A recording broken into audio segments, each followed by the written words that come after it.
listening to Over the Oxer podcast with Tracy Cole for all things to do with the mind for equestrians. So this week, I'm delighted to welcome Alison Lincoln. Alison has been passionate about horses since her childhood, moving from a very traditional pony club and competition background into a lifelong exploration of equine performance, coaching and welfare. And after completing a pioneering degree in equine sports coaching, where the British Horse Society came in and lectured and so on, she went to lecture herself at an equestrian college and several colleges across the UK, authored her first book, Equine Sports Coaching, which brings coaching theory from wider sport into the equestrian world. So we could do a bit of catch up. Her second book, Be Your Own Equine Sports Coach, combined over a decade of learning in biomechanics, physiology, sports psychology, and also her independent training. So alongside her academic and practical experience, Alison has trained in equine facilitated learning and studied equine behaviour and welfare, including the 5 domains model and ridden horse performance checklist. I love this next bit. She's known on LinkedIn as the Disruptive Equestrian, which we'll chat about. She's an absolute avid learner, continually exploring performance, coaching and well-being to improve the outcomes for both horses and riders. So big warm welcome, Alison. Lovely to see you. It's Tracy. Really great to have a chat with you. Now, when we think about horses, you know, I often ask people about their horsey background, and horses have seemed to have been with you right from the start, from a very young age. So why horses? Do you know, it's a really good question. And I don't know if I have a really good answer. All I can say is my mum had a horse. She taught at the local riding school. When the local riding school closed down, we got one of the ponies. And it has just been horse. I love horses because, you know, from a very young age, we were hacking out. So we were out and about in the country. I have vivid recollections of my little grey pony, Grey Owl, hacking about. We'd be probably hanging back a bit from my mum, and I'd be singing to him. And it was just one of those things. And I think from a very early age, you know, you come home from school, you put your saddle on your bike and you'd bike down to see the horses. So there was something quite freeing about it. And literally, there's never been any question in my mind that I had to have something to do with horses. There was never going to be a time when there weren't horses in my life in some form or other. And I still learn. I think that's the beauty of it. I'm 51 years old. I got my first pony at sort of 7, and I'm still learning, and I still am amazed about the stuff that I'm learning and where it's taking me. And the books, I mean, my bookshelf is full of books, and that's a really interesting one. And I didn't quite finish them all. So I don't think there was any choice. I don't think there was ever a decision where I went, I'm going to do horses. It was just horses. And all my decisions, when I went to college, I had to be somewhere where I could do my horses. I didn't go to university because I wanted to earn money to be able to have horses and do my horsey stuff. So horses have just been my whole life. And I don't think I will ever be without having horses. Yeah. Yeah. I can't imagine. My husband often says to me, people who don't have horses do at weekends. I said, I have no idea, and I don't actually need to find out. It's fine. You know. What do they do with all their time? I know. And all their money. What do they do? I know. I love the fact that you said it's learning, and I think that's what's so great about equestrianism. Whether you own horses but don't ride them, or you ride them, or you're a serious competitor, there's always something to learn, and I love that about horses. I think that's one side of it that really attracts me as well. And I know you've been investigating and studying ecological dynamics and that form of coaching. And I really, really love that kind of way of coaching versus the traditional. Can you tell us a little bit about it and how it does contrast with what we think of as a very traditional coach of maybe 20, 30 years ago? Absolutely. It's something that I've picked up from Marianne Davis and Warren Lampard, who are doing some brilliant research on this. Ecological dynamics is about structuring the environment for the partnership to learn together. And it kind of fits very nicely with Brand's sort of idea of this third language. So we don't speak horse and horse don't speak human. So we have to develop this third way of communicating so that we understand what's being asked of each other. And ecological dynamics sort of says, well, what we need to do is set up the environment to allow that learning to take place. So instead of the sort of very traditional instruction that probably, if we've been involved with horse for any length of time, it's right, put your heels here, put your hands here. If you put your weight here, the horse will do this, turn your body this way. And you end up contorting yourself all over the place. And actually, often you'll get off the horse more tired and exhausted than when you got on. And I kind of feel now we need to move beyond that and go, the horse is a sentient being. They need to be engaged within that learning. And how do we set that up? So, and I'm not an expert, but I can see how we can apply this to horse work.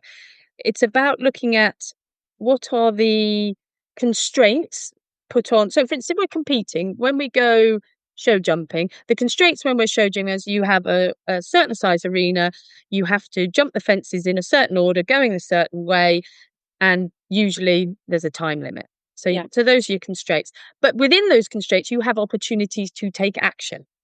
So as a horse and rider partnership, you know where your strengths are, you know that your tight turns are not great for you, or left turns are better than right turns. So what we need to do is we structure the learning environment to allow that learning to take place so that when you get to the competition, for example, or whatever you're doing, it's really easy. And I think this links into things like social license, because the things that you see on telly at the elite level, things that don't look good on the telly, is when you see a rider pulling the bit or kicking or using the stick. So if we can develop that third language, what we do then is actually we improve the communication, and then everything becomes easier. You only got to watch people like Michael Young, and they look like they're effortless. They're doing nothing. The horse is just there, and they turn and they balance and they go, and you go, I didn't see them do anything. So when we set up learning environments, it's things like starting with poles on the ground, and you dot them all over the arena, and you do it in walk. So the rider gets used to how they turn their body and they look. The horse picks up how the rider is turning their body. And the horse, horses are really intelligent, and they work out, they turn the body because they're looking for the poles. And as you do this and you get better at this communication, the horse looks for the pole. They looks for the next pole, and then they take their cue from you. And so what you're building then is a communication where the horse goes in, understands what's being asked, and then looks to the rider for the cue, and the rider just has to look at the pole, and their weight automatically turns. You don't need to put your hip here or your leg there. Your weight automatically turns to follow the pole, and the horse follows it. And then you can add in the speed. So you start then trotting and cantering, and then you might add in the more, a bit of height. And so what you're doing is, it's not me as a coach going, right, you need to do this, and I want you to aim for this fence post, and when you're there, I want you to hold the outside rein, and what we're doing is we're setting up the environment for the horse and rider to develop that communication and build on a performance, so that when it comes to the pressure moments, the communication's already there. The horse goes, I understand this, I'm looking for the poles. Let me just check with my rider. I'm just going to check the cue with my rider, which pole I'm going for. Okay, I get it. And that's when you see jump off rounds where the rider, as they're over the top of the fence and looking for the next fence, and you can see the horse going, twigged it, and turns before they even land. That sort of process. And the beauty about that is, I always say as a coach, I know I've done a good job when you no longer need me, because I think part of our role as a coach is to set you as a rider up to trust your own instincts, to be able to develop that partnership with your horse, to be able to work out what you might need help in and do it. So it's not like you're reliant on me as a coach. You don't need me there to walk the course, to tell you how to ride the course, to tell you how to warm up. You know all this because you've done it before, you've practiced it, you've prepared for it, and you've done it in small stages. Yeah. Does that make sense? Yeah, absolutely. It sounds like we, as riders and maybe as coaches as well, we could be a lot more creative, and it's still structured in a way, but it's and you talk about choice points and things like that. So how could, I know you said we could scatter poles around and things like that. What kind of cues are we looking for as a rider? I know it'd be different for different partnerships, but if someone was going to say, right, I'm going to try this, I'm going to just scatter poles randomly, I'm going to just do my usual well, this is the next one, either looking or turning my body or something. What are we looking back for in terms of feedback from the horse? So that's a great question. It might help referencing it to a different sport. So in tennis, there's a lot of conversation and coaching about drills. So with kids, what you tend to do is you say, right, you've got to serve like this. So I want you to put 10 balls on that spot, or I want you to do this with your backhand. And a lot of the discussion now is that good technique doesn't prepare you for what happens in a match. And it's the same with horses. So actually what we want to do is play. All we need to do is take it less seriously and play. So in terms of looking out for cues, this is what you were hoping to achieve, which was to get round to that. It didn't quite work. Why didn't it quite work? Where was the horse?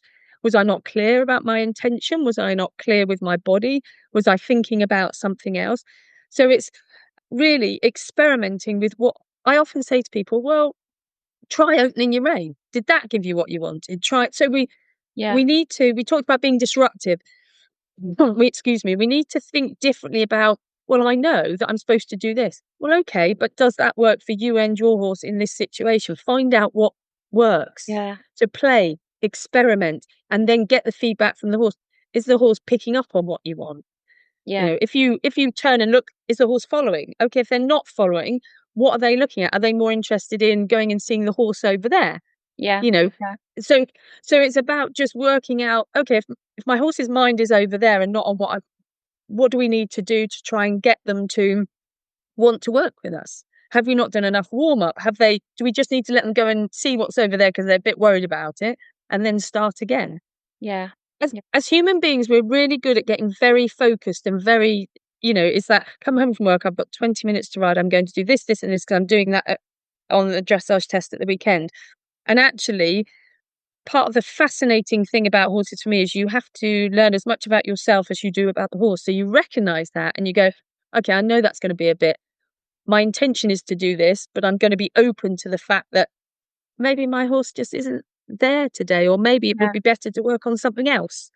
So it's just being mindful. If you're going out in the arena and suddenly something's changed in the arena, or you've hacked down the road and something's changed and the horse has gone, oh my Lord, it's going to eat me. Yeah. That changes what you're going to do for your 20 minutes. Yeah. And we need to change our mindset a little bit about, no, I've decided I'm going to do this. And actually so when you're looking for cues, actually, it's about collaboration. It's about working out what feedback you're getting and just being open to it and then experimenting with it. Yeah. And make it fun. I mean, it sounds like great fun. Play. Yeah. And I suppose when you're trying this, because for some people it's going to be very different and very new, that it would be good to have some kind of reflection on what happened and maybe different conditions, even weather conditions or whatever it is, so that you can start to learn from it and you're not thinking, well, I'm just kind of, I'm not really sure what I'm doing. This worked, but I don't really know why it worked. And this other thing didn't work and it should have done because it used to do. It might be good to have some kind of journal. Do you ever tell people to do that or advise people? Definitely find some way of recording. So you mentioned choice points. I learned this through equine facilitated learning, and I love this idea of choice points. So you took an action, you did something, it may or may not have got. Why? Why did you choose that? So reflect back on, and if it's easy to write it down or make yourself a voice note or just take some, 5 minutes over a cup of tea to think about it. Why did you choose that action? Why did you choose to do that? Okay, did that give you what you wanted? It may or may not. What choices might you have had? Because that might have given you the outcome, but there might have been better choices or different choices. So, and that's back to the ecological dynamics. They talk about affordances, opportunities for action. So you took a certain action, reflect back on, well, I wonder why I did it like that. Was it just, as you said, that's what I was taught to do. That was my natural instinct. What else could I have done? Could I have taken a breath? Could I have stopped? Could I have said, and I come from a very traditional background. It's very much sort of be in control, and to then give over that control a little bit to experiment and to listen for feedback and to not have the answers can be very unsettling. And you can want to fall back into the things that work and no, just do as I tell you, horse. Just please, just because sometimes when you give the horse a voice, they have a lot to say, and it isn't always what you want to hear. Yeah, yeah. I've got a chestnut mare, so I can fully imagine that. I Yeah, have a youngster that I bought as four to go eventing. Irish sports horse, pedigree should have been fine. He doesn't want to work. He just doesn't enjoy it. It's just not for him. I mean, he has metabolic issues, so he's always hungry. But at some point, we have to have that thought process. Is this what I want to do? Is the horse happy to go along with that? Does yeah, that work for my horse? And we have to have that conversation with ourselves about, it's really interesting. If you ask people, well, what does your horse like? People can give you a whole list of things that my horse doesn't like. What does mm, your horse like to do? What does your horse like? Because it's no different than with children. If we can find out what that horse likes to do, we can find some way of working with the horse and the partnership. So you want to do dressage. Yours really is not a big fan of dressage, or you want to school in the arena, but loves poles or loves jumps. So maybe we can put some pole work in or some jumps in, that we do a bit of flat work, and then as a reward, or as a, let's go and have a bit of fun. Let's pop over the poles and let's do a yeah, little jump. So it's just, like you said, thinking creatively about how we make this collaboration, this partnership work yeah. Because for then it both of will us. work so much better, won't it? And for both, not just the horse, for the rider as well. And you really feel like you're not dragging your horse out of the stable to go and ride, because you know that your horse doesn't really like your style of riding in terms of, like you say, flat work, dressage versus jumping or whatever. Yeah. Yeah. And that choice point, is that more of a mental choice or a physical choice, or can it be mental, physical, or emotional? That is a great question. That is a really great question. It could be all of them. Mm, So, for instance, when you first start maybe some relationship work, so I always say you can train out the no's, you can train in the yeses, but to get to, okay, I'll give it a go, that takes relationship. mm, Excuse me. And we all know with relationship, you need a bit of give and take. So, for instance, really easy one, you're leading your horse out to the grass or out to the field, and the horse really wants to bite grass. Now, you've got choices there, haven't you? You can say, no, we're going to the field. You can say, okay, you can have a bit of grass and then we're going to the field. So you go, okay, I'm going to physically let you have a bite of grass. And then you get to the stage where, no, I want to go into the field now. And your horse goes, no, no, I like this bit of grass. I don't want to. No, no. And then you've got a choice there, haven't you, to react emotionally. mm, No, I mean what I say. Do as I want you to yeah, do it now because I've said you do it now. And the horse still goes, no, I don't want to. So the emotional choice then is to get cross, to get sort of frustrated, to get back into control mode. Or you could go, and that never ends well, because in terms of relationship, you start getting frustrated. That's the negative energy, and then you start pulling, or you give them a little tap with a whip, or a little tap yeah, with, or you just, that's how. And it's nothing bad and wrong with that. But the other choice could be say, okay, have another bite, and you keep your sense of humor, and you keep your right. You're being a bit annoying now. Can we go little nudge nudge? And what I found, because I've got a gypsy cob mare, very easy to get frustrated with the eating the grass bit, but I found actually you can just be like a bit annoying. Right, come on now. Come on now. I'm going to prod you. Just a little prod. And then actually what you find is the horse goes, I know, one more, and then they'll come. So you're absolutely right. You've got physical and emotional and mental choices to make. Am I going to make a big thing about this? mm, Is it the end of the world if the horse doesn't stop eating the grass the first time I ask them? Now, it might be if you've got a car coming, they're on the verge and they've got a car coming towards you and you've got to get there. That might be that they don't have a choice and you just have to be mm. directive and forceful. But it might be, okay, have another little bit. Or sometimes I find with horses, well, how about we go over to that little bit? And you direct them to that little bit. And then they're a bit more, well, you're making progress, but they're a bit more cued into you. And then when you say, right, we need to get out into the field, oh, okay, all right, that's fine. So the horse gets a sense of having some say in the matter, having Mhm. some choice. And that's back to the 5 domains. It's about mental state. Oh, excuse me, I'm talking too much. um, when horses, for horses to live a good life, we like them to have positive experiences. And actually, a horse being able to seek good experiences and resolve negative experiences is part of their decision making and part of their Yeah. choice points. So we're giving them an opportunity. We're saying, this is what I really want. Okay, I respect the fact that you want another mouthful of grass. I'd quite like, and then we have some choice about whether to get grumpy about it, and the horse has some choice whether to think about whether they're going to come with us, and that will determine the relationship. You had Debbie Busby on, and she talks lovely about putting credit in the bank. So by giving your horse the opportunity to make some choices, puts credit in the bank. When you take those choices away, you're taking credit out of that bank account. So we know most horses wouldn't choose to work. They wouldn't choose to do a lot of the stuff we ask them to do. So the more credit we can put in the bank, the more choices we can give them when it's okay for them to make choices, the more credit we've got in the bank. And then there's a bit more there to make withdrawals when we say, actually, we are doing a dressage test today. I'm really sorry, but just for these 5 minutes, I'd like to take the lead. So for me, that's about partnership and collaboration, and just trying to think a bit differently about our interaction with our horses and giving them some say where you can. Yeah, I love that. And having that say, maybe that affordance, maybe that's the buzzword, isn't it, in the ecological dynamics? But that can only improve the relationship. But how do you have any ideas about how you could do that practically whilst you're riding? Is that we're going to do this, if you want to do it, we're going to have a go at this, and if you don't, then I'll have another choice point myself, and I think, well, okay, I know you hate it, or you're a bit stiff and it's difficult for you, or whatever. Or is there a different way of approaching that? That's another great question. So I think about, like, with hacking, you might have decided you're going to the yard and you're turning right, but your horse doesn't want to go right. That's your choice point. You've made a decision to go right today, but your horse doesn't really want to. So you offer him to go left. And the horse goes, yeah, I'm happy to go left. So go with it. As long as it doesn't matter, as long as you don't know the road's closed or something like that. Yeah.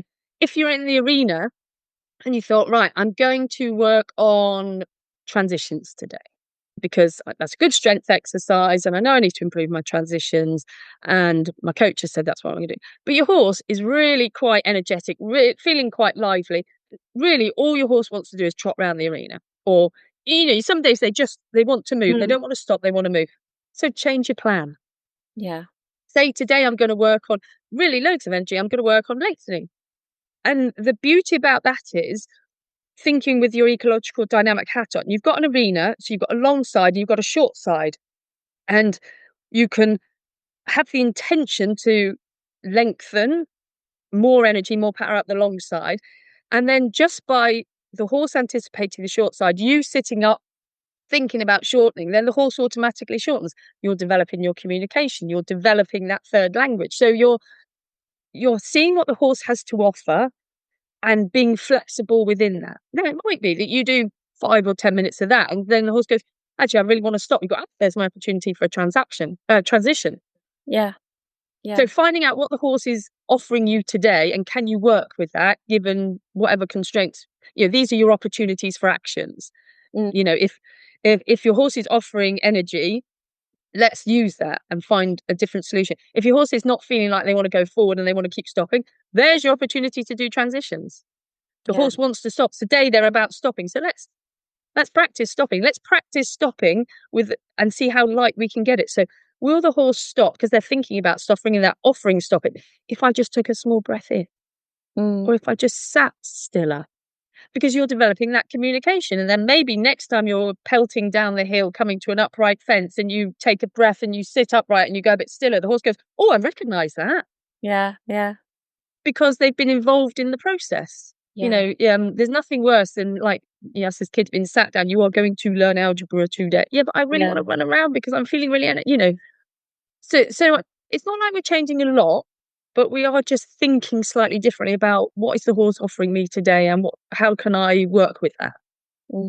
I really like that. I really like that because, like you say, this money in the bank kind of idea, that on the days where you need to do something like your dressage test or your show jumping around or whatever, because you've got that lovely relationship, your horse is going to say, oh, okay, 5 minutes, 2 minutes, whatever it is, I'll go with you just for that, and then I'm going to stop. Let's face it, it doesn't always work like that, but if we can, it's really tricky, because what I really like about, so there's a couple of things I really like about where my sort of learning has taken me. The 5 domains, I think, is where we have to start.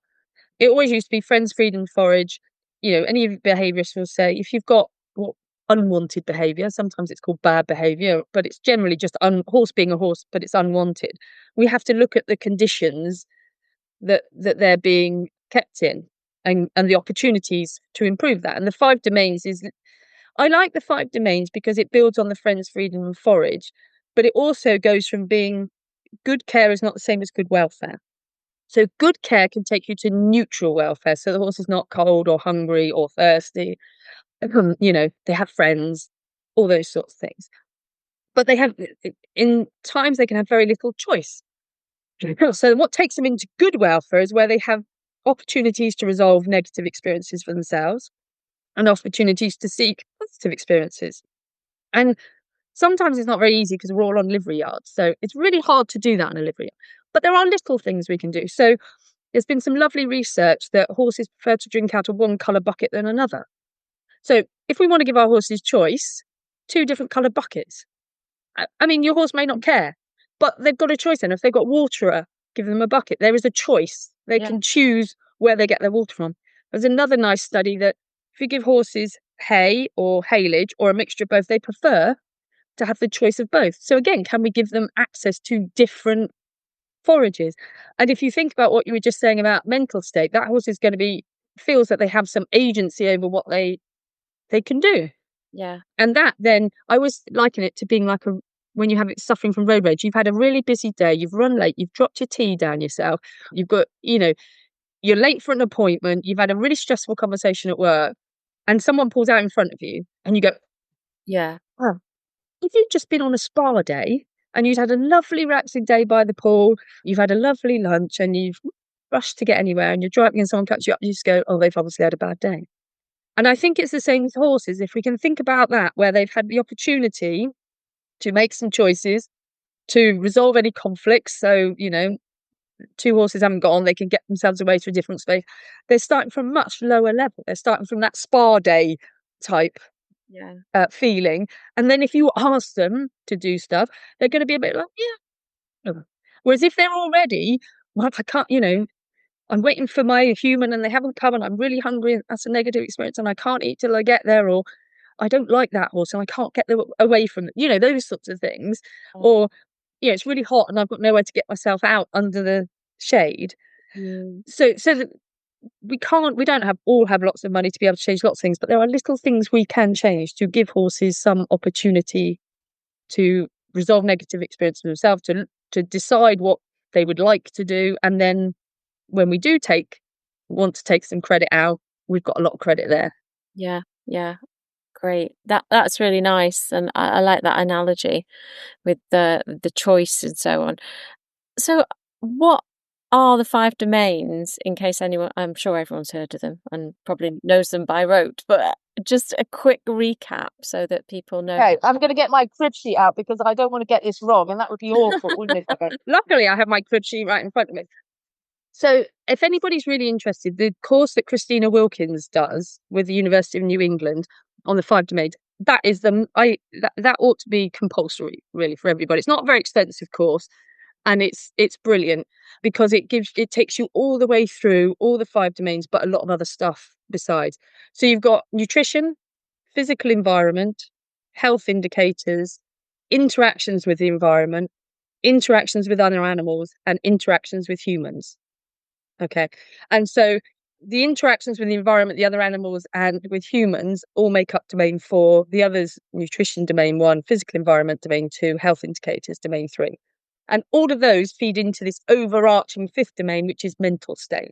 So what we're doing is we're making some interpretations about what horses need for themselves as a species, and that's going to lead to a positive mental state.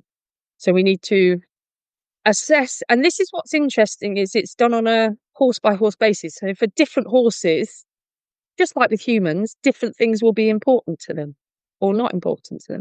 I really like the 5 domains because it really does talk about interactions with humans. And on the Christina Wilkinson's course, they give you like lists of animal-based indicators and situation-related indicators. So things like with interactions with humans, it includes tack, it includes the sort of things you're asking. So it's kind of built on the Friends Feed and Forage. If you do nothing else, Friends Feed and Forage is a really good place to start. But if you start looking at where we can give horses choices within that, then we're starting to move into the 5 domains and starting to really think about species specific needs rather than what necessarily they can just do for us as a as a tool, as a means of sport or recreation or whatever. Yeah. They become partners. Yeah. Yeah. Equals, isn't it? Very much equals. You would hate as a human being not to have choices. As an adult human being, you would hate it if everyone just clamped down on your choices and said, well, this is what you're going to eat, and this is what you're going to drink, and this is where you're going to live. And this is when you're going to eat it and when you're going to drink. Yeah, yeah.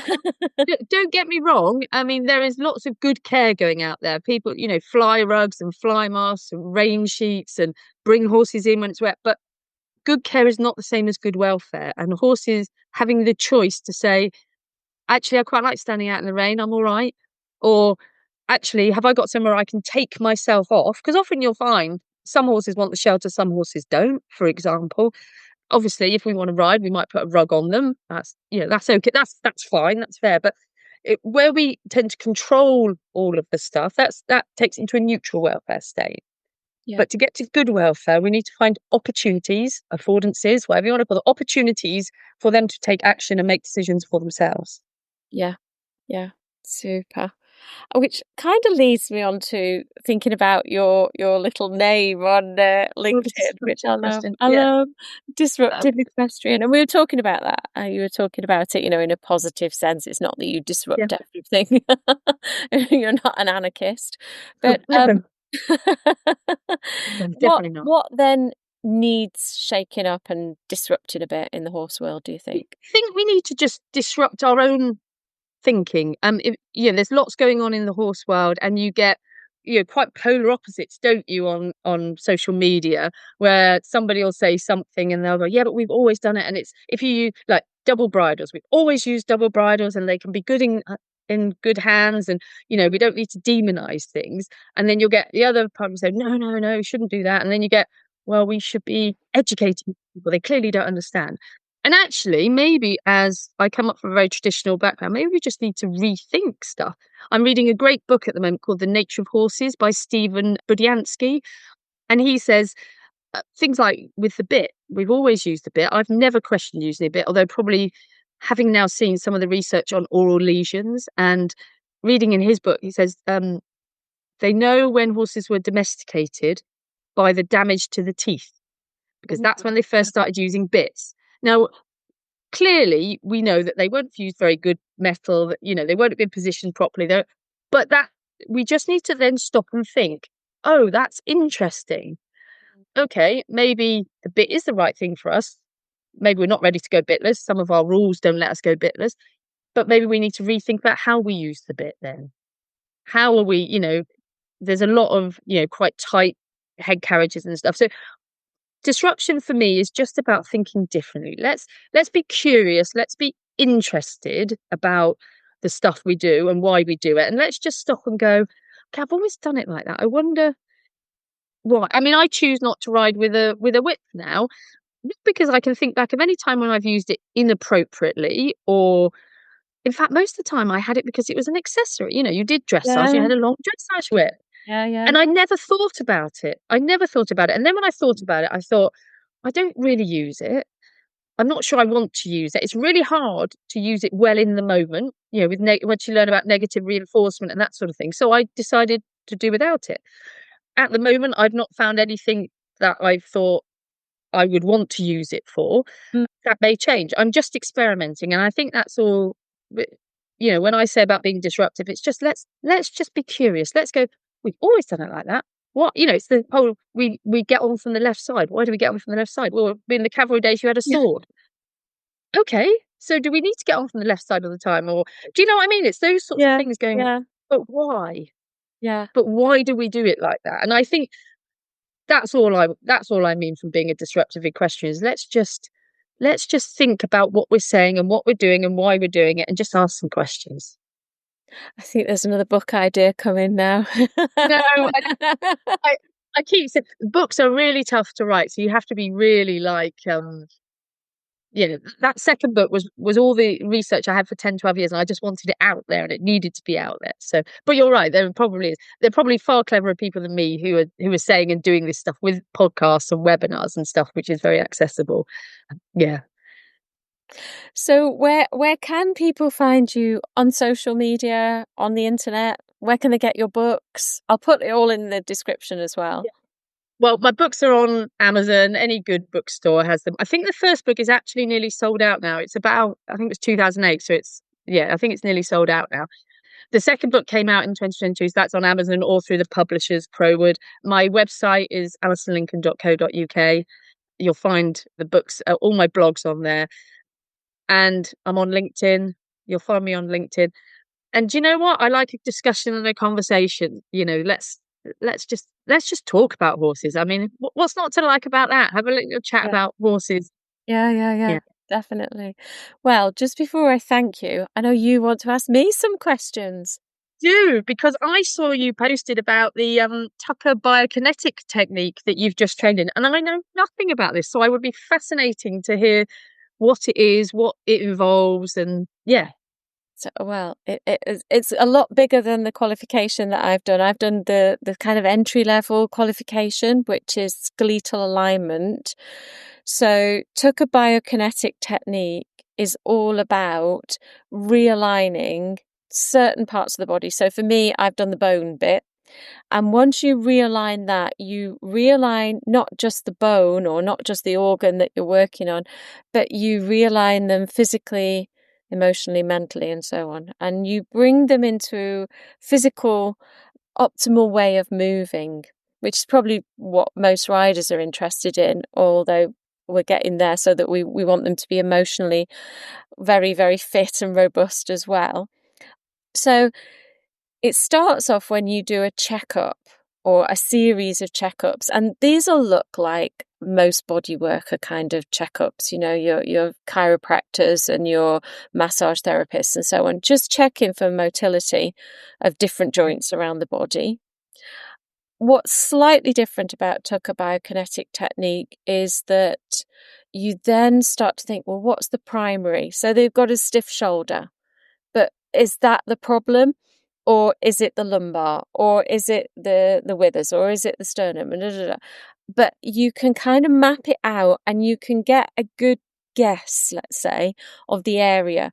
Even if you can't say, okay, it's all pointing towards the sternum, you could say, right, it's more front end. The back end stuff is secondary. So that's quite nice about it. And I think as I go on, because I'm keep studying it, I think that ability to hone in on a particular place in the body will get stronger, and I think it'll be more reinforced in the lectures and so on. So once you've done all the checkups, the actual technique itself is an energy technique. So it's using the horse's own energy. So let's say, I don't know, the scapula, the shoulder blade was out somehow. And I'm not talking, it's like hanging off. No. Like that. It could be like a millimeter or a micrometer. It's just not quite optimal. Then you place your hand on one of what they call master points, which I think align with acupressure or acupoint points. But I'm not sure because I don't know too much about that. I don't know much about acupuncture. So it may or may not be the same kind of places. So that's like where the energy would be in the horse, or one of the centers of energy.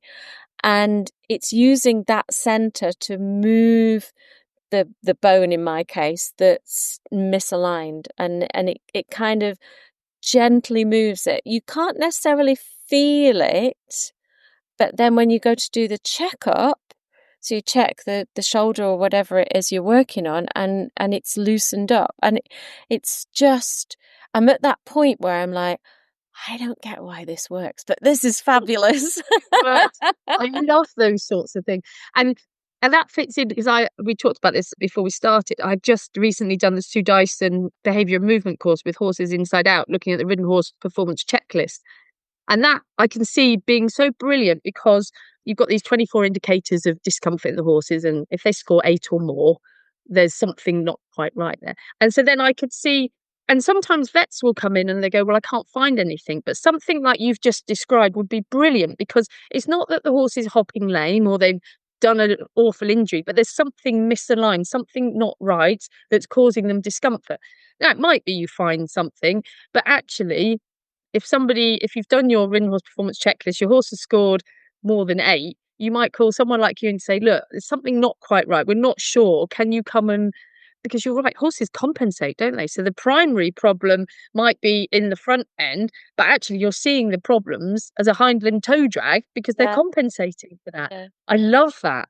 yeah. I love that. And I love what you just said about, I'm not sure why it works, but it does, because I love that sort of stuff as well. I'm a real science person, but I love it when you get something that I don't know why it works, but it does. I can see it. I can feel it. Yeah, yeah. I'm always amazed. I'm sure it will get to a point where I've done loads and loads of practice and I'll be like, well, this just works, you don't Yeah, who yeah, knows? But at the moment, like I did my horse's scapula, which is probably why I'm thinking about it, and humerus, so the top half of the leg and so on. And I did that yesterday, and to be honest, when I did the checkup, she had quite good movement forwards and backwards and round and round. It was okay, and she's 20 years old, so I'm not expecting her to be, yeah, yeah. the most mobile. But I did this little checkup and I did the technique, and then she was swinging it round, and I was like, wow. And I really know there's a massive difference there. Yeah. But also, it's quite curious in the course itself. Sometimes you just practice on yourself. Yeah. So, I was just raising my arm up and down. And I thought, well, I can do that all day. But there's nothing wrong with my arms or shoulders or anything like that. But then I thought, do you know what? It feels a little bit tight underneath the top part of my arm. Just a little bit. I mean, nothing bad. I'd never ever noticed it. And I did the technique and then it disappeared. And I think that's my Oh, amazing. convincer, because Yeah, the horse, I can think, oh, she's just repositioned herself. She's just standing in a different way. And yeah, yeah, yeah. Or we've already done a checkup and we've been circling her shoulders anyway. So maybe that loosened it up. yeah. And so I think of all these things, but then when it happens on me and I'm like, I know that feels different. And I know that's not because I was just exercising my arm, that I start to think, oh, that's curious.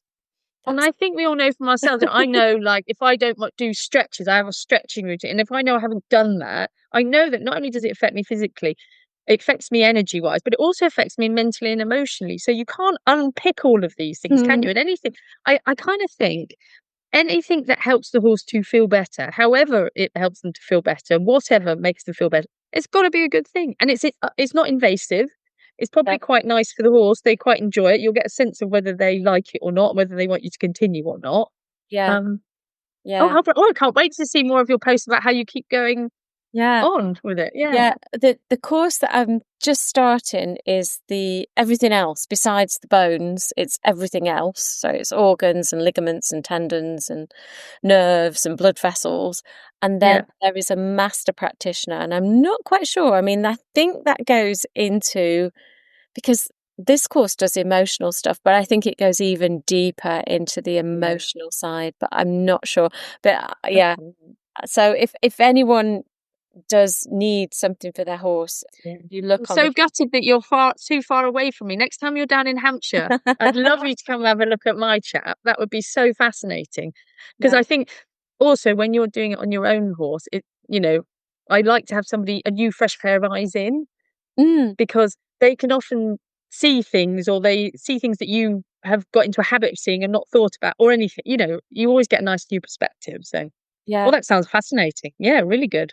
yeah, yeah. It's great. It really is. And if anyone is struggling at the moment, I would go onto the Tucker Biokinetic site and look for Yeah, well, the master practitioner is the top of the shop, and it yeah, might be that that's the level that you need. But if you think I just want to make my horse a bit more comfortable, then the yeah. skeletal alignment or the functional alignment would be adequate. But yeah, it's a great thing. It's a great thing. Good for I'm you. really excited about learning it. Yeah, yeah. And that's horses, isn't it? You just Yeah, learn all the time. It's either about the horse, or it's about you, or it's about, something else. The yeah, two of you, yeah. Yeah. absolutely. Cool.